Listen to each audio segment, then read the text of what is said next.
Bastien Krebs sur Europe 1. Il est 7h-20 sur Europe 1 et j'accueille l'invité du 5-7 ce matin. Bonjour Camille Etienne. Bonjour. Vous êtes militante, porte-parole du mouvement On est prêt, militante pour le climat. Vous avez 22 ans. Aujourd'hui, c'est une journée mondiale de mobilisation pour le climat à l'appel de la jeunesse de ce mouvement mondial autour notamment de Greta Thunberg. Pourquoi relancer ces manifestations de la jeunesse maintenant en pleine crise sanitaire ? C'est important justement, je pense, de se réinventer aussi et de voir qu'il y a d'autres manières de se mobiliser que de faire des marches. Évidemment que c'est plus possible aujourd'hui dans ce contexte Covid, donc que ce Clémette en France s'est réinventé en faisant par exemple des camps climat avec des formations, des conférences, etc. Et au-delà de ça, c'est un moment important parce que on a réussi quelque part à mettre sur pause ce vieux monde pour une urgence sanitaire, et c'était évidemment important.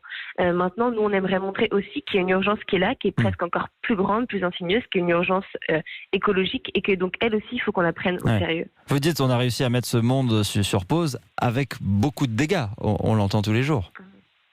Bien évidemment avec des dégâts, mais est-ce qu'on a fait le choix ? Quelque part, c'était pour sauver des vies aussi. Oui. Et là, par exemple, il y a à peu près 30 000 personnes qui sont mortes aujourd'hui du Covid en France, donc c'est dramatique, et j'en suis la première, désolée.